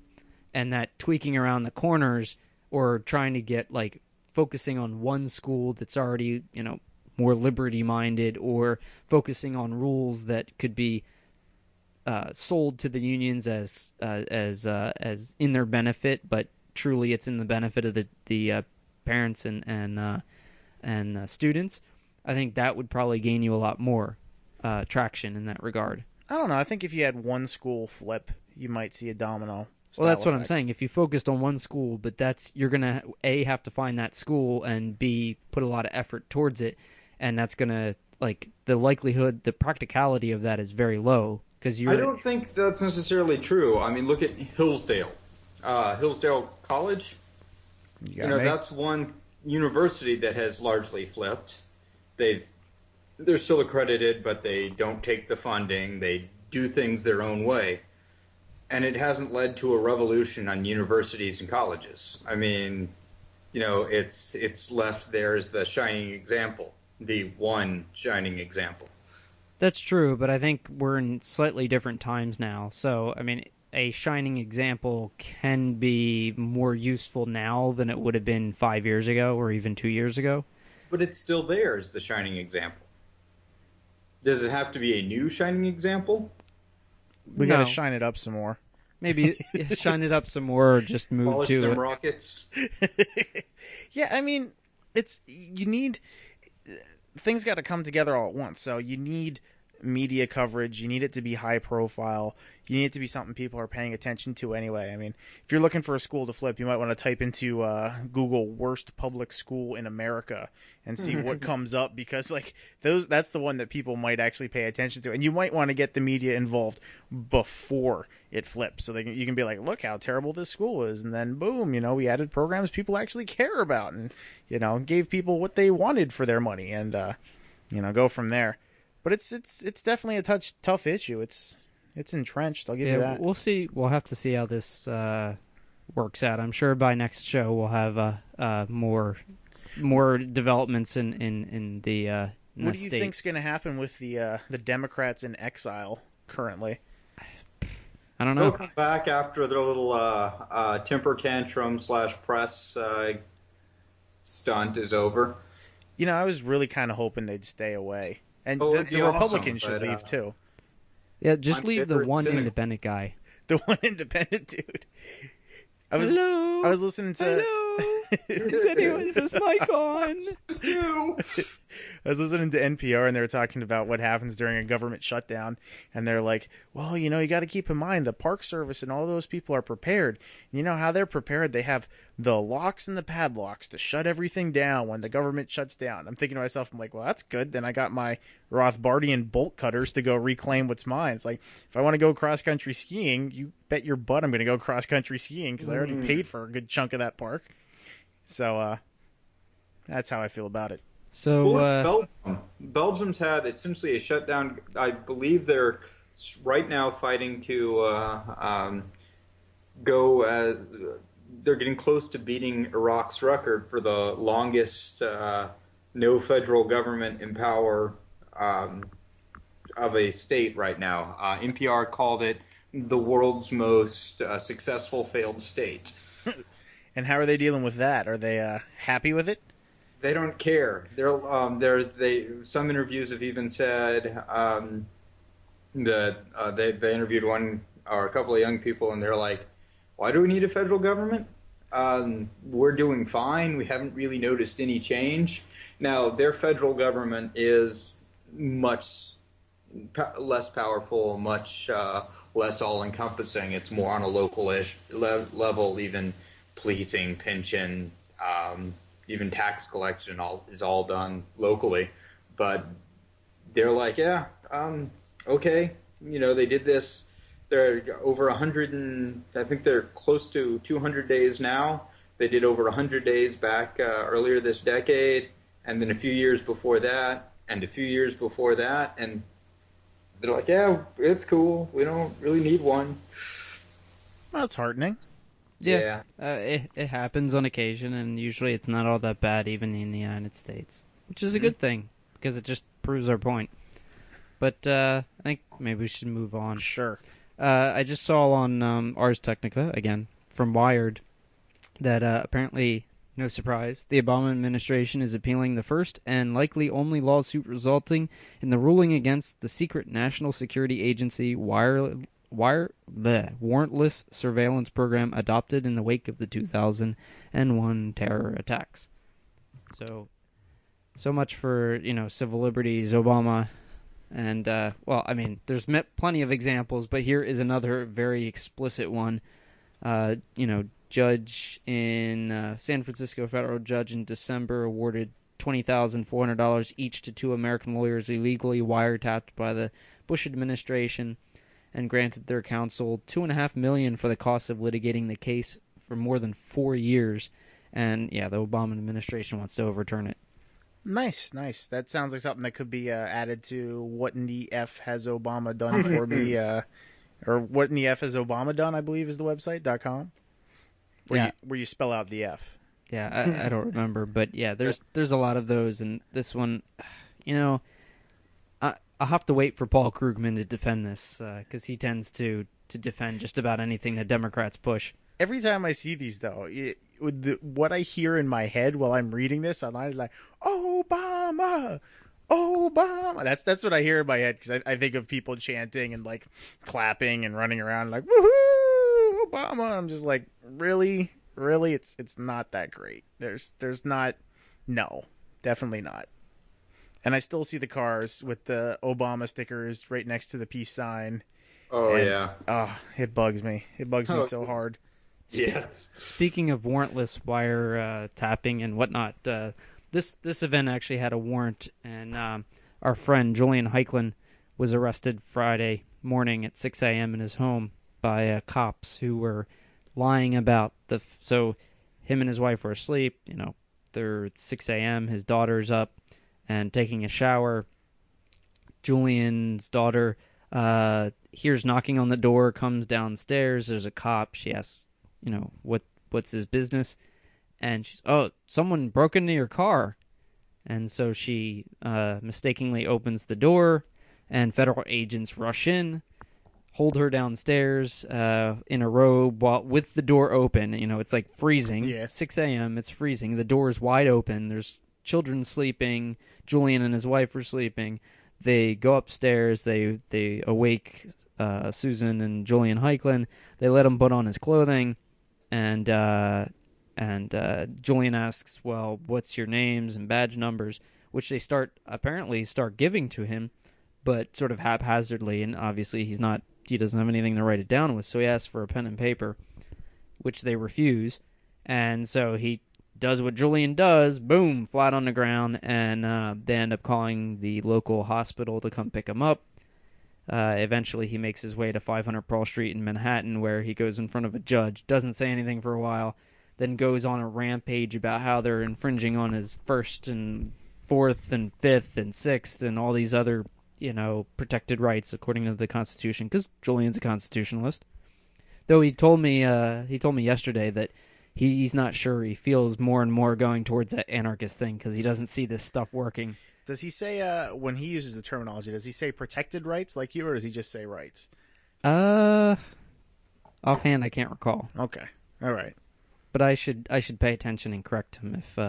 Yeah, if he ever goes like the positive rights route, you should fix him, adjust that. But he half-jokingly said that the more he's dealing with this stuff lately, that he thinks maybe the anarchists have a point. But... you should get him a black balaclava. That's what you get when you become an anarchist. And a Molotov cocktail. He'd probably wear it, and he'd probably pose with one, just because he likes that kind of stuff. He likes publicity. But you can get Burning Dumpster, signed by Darian. I don't want to be the kind of guy who's against rolling a burning dumpster at cops, but thank you, Darian. And you can sign it and say propaganda of the deed on the side. Yes, that wonderfully loaded phrase. So, I suspect that we could pull that off with Julian. But so he ended up they gave him a $2,500 bail and told him he had to be in court on Thursday and Friday, which he accepted after ranting to them about the Constitution or whatever. So we'll see. It's kind of interesting. I think his daughter needs to realize that when your father has a warrant out for his arrest, that if cops come to the door, you do not open the door. Which I understand that his daughter and his wife are not along the same ideological lines, but still, just out of personal, you're no, just don't open the damn door. Yes, my car was broken into. Thank you very much. I'll call you later when I get around to it. Oh boy! Speaking of anarchist, actually, I had a interesting discussion with a coworker, and then I was watching my Google Reader, and I get all this stuff coming up about how do you say his last name? Gary Chartier. Mm-hmm. His new book, The Conscience of an Anarchist, right, coming out. Looks like a interesting little introductory type thing. Yeah, we'll see. I saw that a while ago when he first started talking about it, and I like the conscience aspect, because normally my coworkers ask me, like, well, then how come you're not like ripping the fire extinguisher off the wall and smashing lockers? How do you know I'm not? Yeah. I always love when people say that. They're like, well, then what's to stop me from stabbing you? I'm like, so if there's an announcement that the government ended today, you're saying you'd stab me to death? Because if so, we're not friends. I've never had that as a response from someone. You might work with more intelligent people. My manager did go and read like Human Action and Man Economy and State after I showed him like a small thing by Rothbard. So perhaps you're right, but just generally speaking, not even just at work. I mean, I've never had that sort of hyperbolic, oh, you're an anarchist, well then, blah. It could be because I preempt it with like lots of semantics and maybe that they're confused or just understand where I'm coming from. Yeah, I don't know. For some reason, when people hear that anarchist term, that's always like the end of the world, at least when I seem to say it for some reason. Maybe you got to like put in more adjectives. Or maybe I could just switch and pick one of the other myriad words that people use. You get the same argument, or that same ethical argument with atheism or agnosticism. If it wasn't for God, how come you have morals? You're an atheist. As opposed to, so if you weren't, a Christian, you'd be stabbing and raping me right now. The same also happens with, in a more general sense, with the idea of subjectivism. So I know Ryan's girlfriend at one point before she went to, she took some college classes, I think after her original sort of BA or whatever she got, and she had like a philosophy class or something. Yep. She was learning about relativism and subjectivism, and when I told her that I was a moral relativist, she said something like, "Well, doesn't that mean that there aren't any morals or something? That in an objective sense, like there's, yes, but that wasn't like what she was implying. That if you believe in subjectivism or you're a cultural relativist or whatever, that then you don't have morals in like this weird sort of vacant body type soulless thing. I don't even know. It was a strange response, and it came more directly, at the time it was early in her class, and it was apparently something her professor had said. So it was more of just a parroting of what she had heard and less an analysis of what he had actually said. But I tried to fix that mistake, but you get that a lot with atheism or religion or subjectivism. Like that whole amoral, well, then why isn't X occurring? Some hyperbolic craziness. The worst thing that could ever possibly happen is always the situation is brought up. So yeah, I don't know. I kind of like.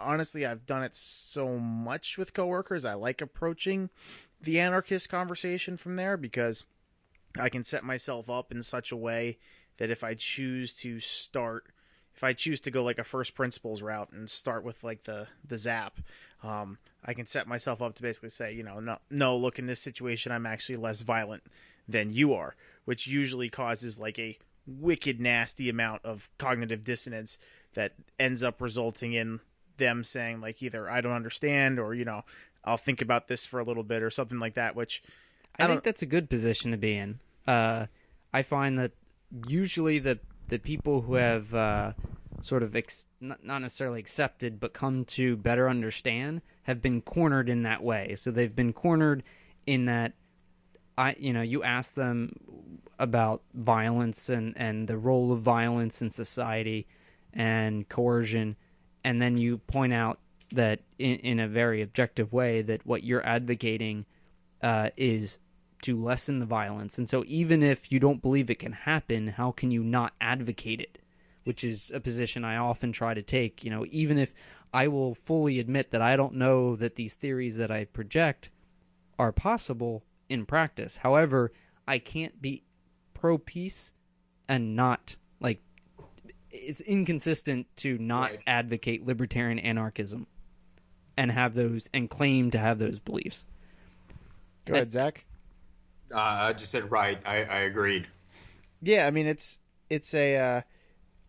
I think the problem I run into is, especially if I've gotten somebody who's been particularly nasty to me for whatever reason, that I end up being nasty in my own way back. So when they get to that point where I'm like, well, actually I'm more peaceful than you, this is that, and then, I'll say something like taxation is theft, and they'll be like, well, you can't possibly believe that taxation is theft. That's when I always turn it into like the meta argument because I'm getting annoyed and I'm like, you're talking really fast right now, and see, I'm still calm and relaxed because I know that my side is correct, and you're freaking out. So you start trolling. You are. Yeah, pretty much. That's pretty much seems to be how it goes. But then you see, but at the same time, I am calm and relaxed, and I have a good idea of where the argument's going to go and what I'm going to say and what mistakes they're making, and I keep pointing them out in a calm, relaxed fashion. Then occasionally when I want to be a jerk, I point out that they are very excited and talking really fast, and that if this were a public debate, they'd be looking very bad right now. Does this? So are you advocating that more libertarians become professional trolls? I don't think so. I think we got plenty of trolling going on, and I usually tend to only troll people that I really like. Other people I just avoid. I don't know if that's a good thing though. It's not a great way to make friends and influence people. Yeah, I don't particularly avoid anyone or go towards anyone with arguments. I just kind of lay them out as they come, into conversation. I'll just throw in those hardcore libertarian points and then just play off of people's reactions. Like the other day, I went at lunch. I work with one person that's from Russia and another person who's from China. And so we were talking about, what was it? Intellectual property, actually. I was talking about Stefan Kinsella on the show last week. And so I was just like dropping some libertarian anarchist IP theory to both of them and talking about,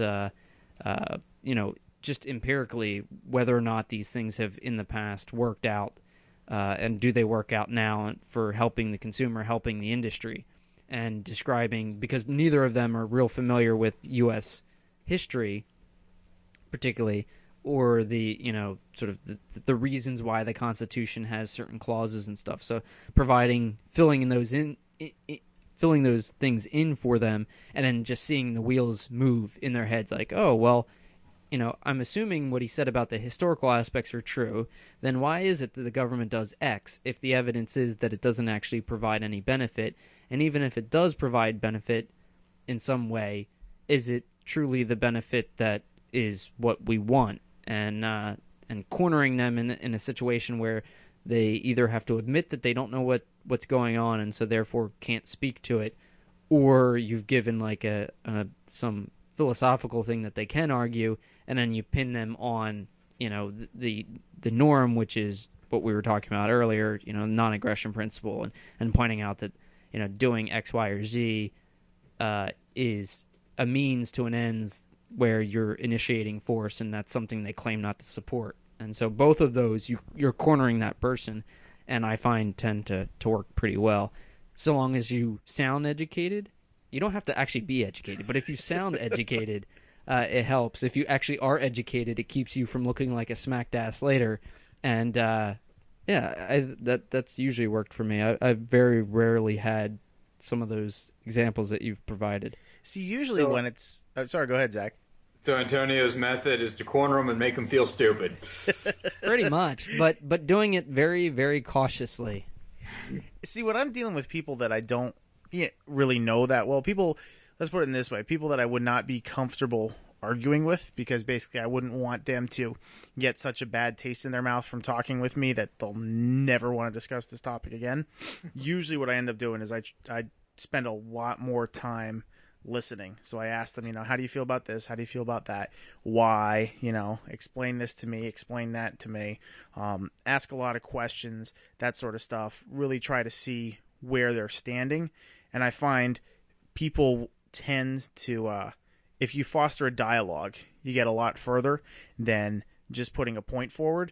Now, if it's somebody that I know and it's somebody that I've had many discussions with before, there's no need to do the niceties. Yeah, that level of stuff, because we both know where we stand. We both know what we would like to discuss. We know we're going to get something out of it. So at that point, that's usually when I'm like, okay, here's my argument. Here's the logic it's built upon. Here's where I think your logic is flawed. Time for your rebuttal. And, like back and forth like that. But with somebody new, or like if I was doing something for outreach or something like that, usually I find it works best to spend a lot more time listening and trying not to be like the libertarian know-it-all guy who's going to be like, logical fallacy, red herring, ha ha ha. Well, that's why I said you have to be very, very subtle about showing that they're stupid. I'm really or not bad stupid, about that. ignorant. In class, I have a class. I'm going back to the college and the whatnot, and my instructor's a truther. There's a couple of vets in the class. Well, that's good. They want to know the truth. What's wrong with that? Yes, that's what they want. And then he's a truther that thinks that we need to use the death penalty more, and not just for murder cases. But in the back of the class, we have a student, the only one I've almost lost my cool with, that thinks that we should turn the Middle East into a glass parking lot, and it's okay to kill children that might possibly someday become terrorists. I think you should hook that person up with a Iranian. Yes. I don't think so. I respect Persians more than that. I'm just saying, drill it home, make things personal. Yeah. At least impregnate them with a Persian baby. Oh, wow. But it proves to be an interesting class because there's a lot of discussion that are completely unrelated to English composition.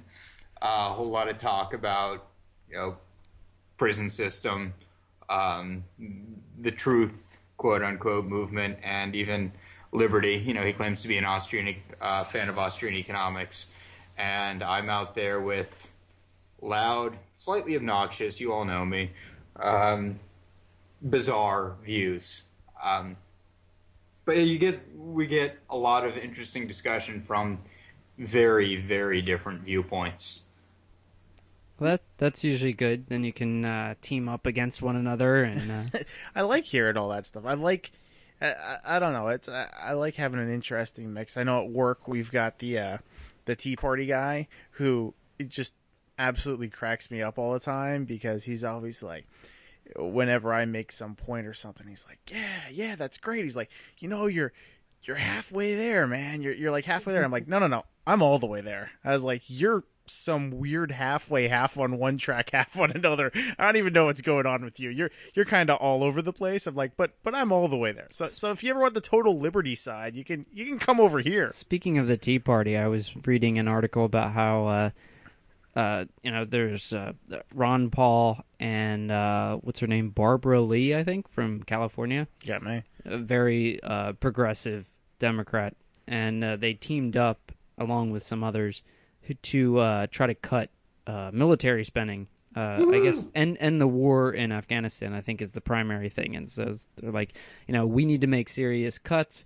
This war is costing $100 billion a year or whatever it is, and so if we're going to cut stuff, that's a great place to start because there's overwhelming support to end it ASAP, and we should do this. So the article went on how, normally Ron Paul has sort of, from conventional view, weird support from different factions, Bernie Sanders and the Fed and that kind of thing. So he's teaming up with people that they think totally different spectrum of the political sphere.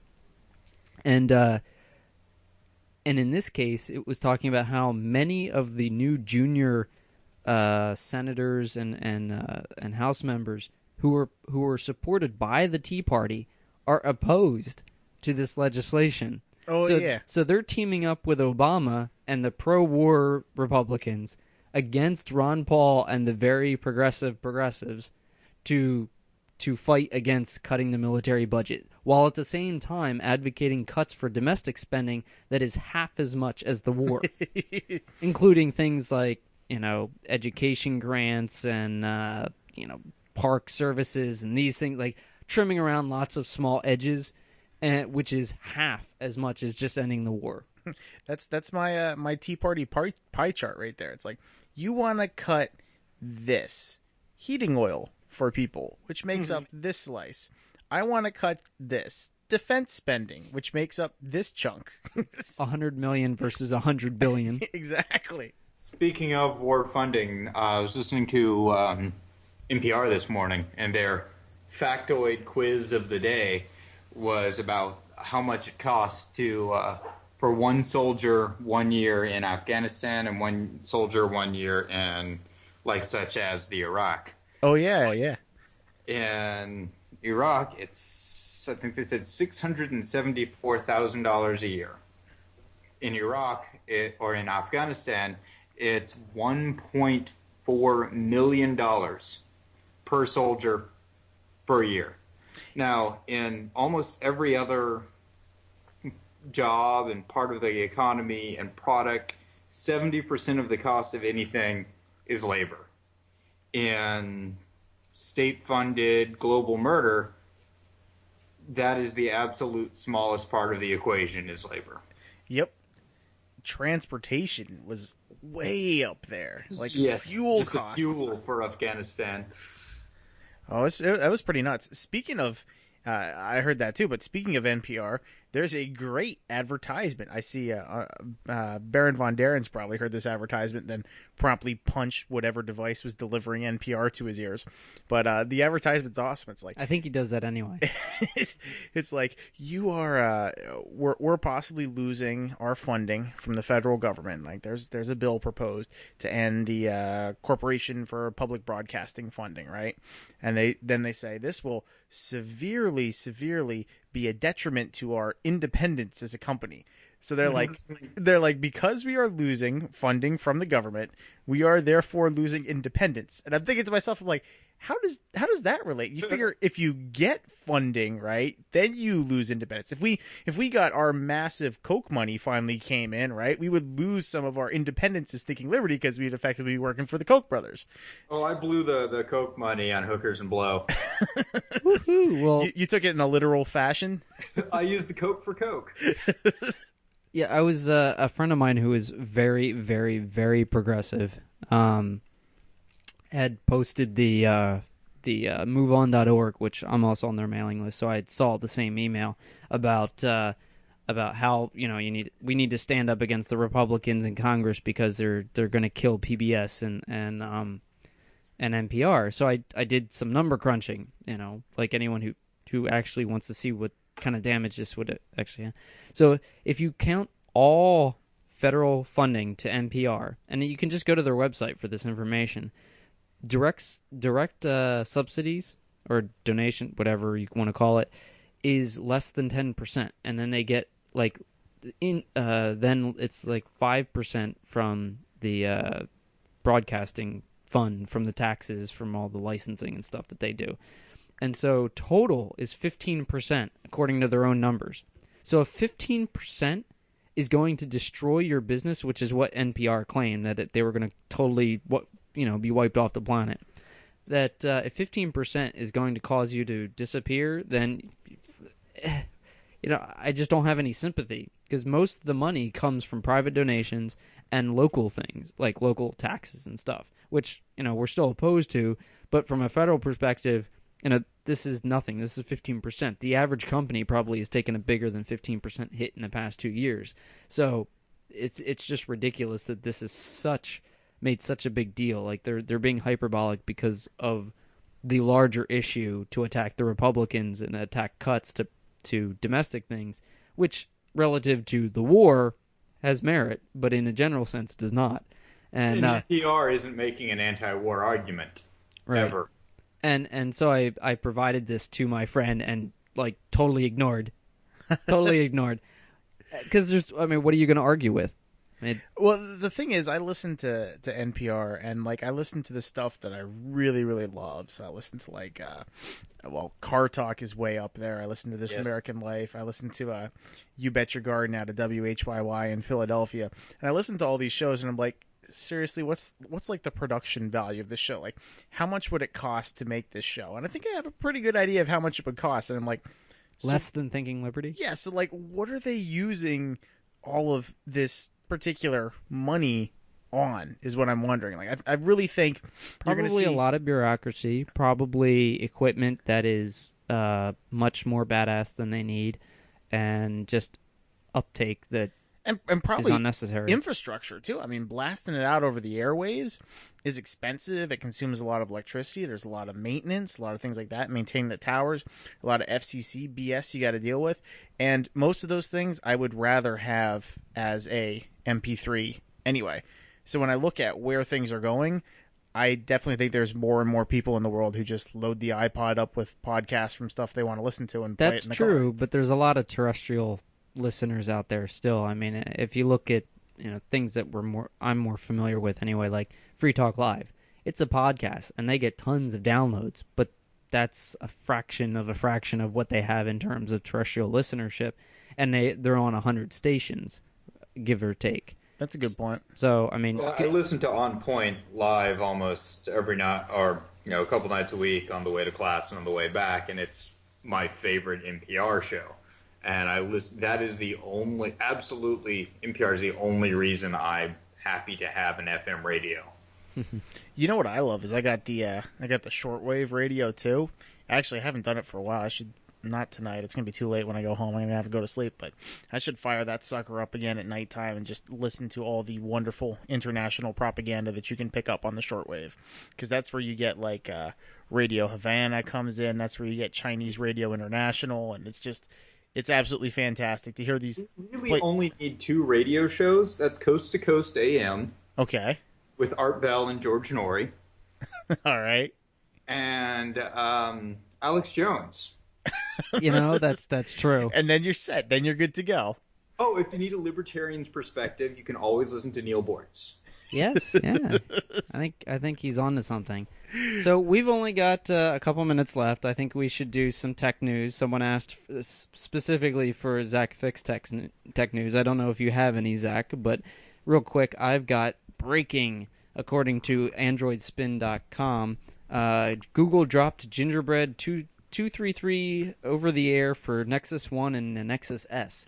So Nexus 1 owners, which Lori is one, I gave her my phone. You can now have Gingerbread on your phone. That people have been waiting patiently for several weeks for that.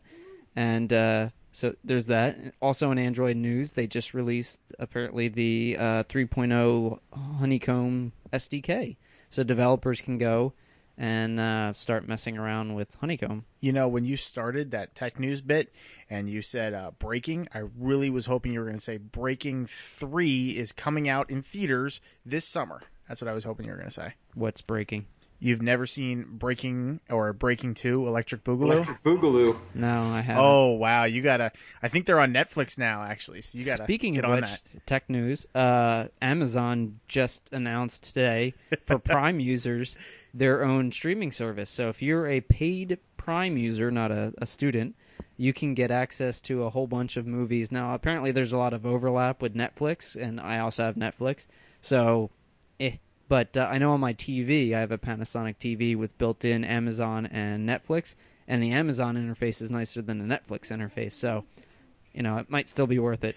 I was flipping through my Google Reader, and there was one that said Redbox was looking at doing a streaming service, and Amazon and Walmart were possibly on board. I read it as RedTube is thinking of doing a streaming service, and Amazon and Walmart are on board. I'm like, holy crap. I'm like, that's a giant step for Walmart. Then I started actually composing this email to Zach. I was like, well, he would probably know all about this. I'm like, I got to ask about this. And I'm like, oh, wait a second. Redbox. Oh, boo. I wonder how many other people made that mistake and typed in RedTube. Because I was absolutely amazed. I was like, wow, I wonder if they're going to start selling albums with explicit lyrics or if they're just going to go straight to porn, Walmart turns into a porn distributor. Can you imagine the economy of scale for that? There would be like there'd be like 6 pornos that cost like 99 cents for a DVD. It would just, it'd be amazing. Those already exist. That's a good point, yeah. Let's see. Do we have any other good tech news? Yes. There is for several years now, there's been a plant outside of DC that converts extracts the petroleum from recycled plastics and turns it into oil for heating oil or further refined into gasoline. Well, a Japanese company has launched for just $10,000 a home version. So you can convert your plastic bags and your trash from around the house into basically the cheap version of Mr. Fusion. That's what I was going to say. Holy crap, it's Mr. Fusion. But it's slow as crap right now. The efficiency is terrible, and it's $10,000. But I still want one. For $10, you can turn your trash into $5 worth of fuel. Exactly. But trash is free. You could, go around and just collect plastic bags from everywhere. Now they've announced that this is essentially it's a purchasable prototype, but it hasn't reached economies of scale, and once it's developed further, it will be commercially viable. And once we pass peak oil, large scale things like this, like the Garbage Island in the middle of the Pacific, people will be mining for plastic in old garbage dumps. Well, I was going to homestead that. That was going to be my my seasteading project right there. There's a guy in Mexico. Oh yeah, I saw that. That guy is awesome. It's been wiped away by about 2 hurricanes, but he's rebuilt. And The Mexican government finally said, okay, it's part of Mexico and it's a protected tourist thing, so they could get some control over it too. It's bad news for seasteaders. Boo. Don't make your trash island too desirable. Good point. All right, well, we got to wrap up. You have been listening to another fine quality production of Thinking Liberty. You can find out more about us at thinkingliberty.net. We've got a donation page, so if you like what you're listening to, you can donate to us at thinkingliberty.net. Or All the money goes towards advertising the show, not lining our pockets.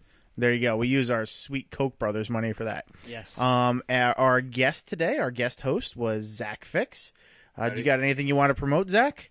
Yes, PorkFest is coming up. If you want to pre-order bottles or kegs of beer for PorkFest, hit me up on Fix Brewing on Free Agents, or hit up Free Agents, or you can also hit me up on Facebook at the Free Agents page or the Fix Brewing page. Also, if you haven't registered for PorkFest yet, do, and save 20% with the discount code PF2011XAQ. That's PF2011 Okay. All right. Thank you very much, and thank you for listening to Thinking Liberty.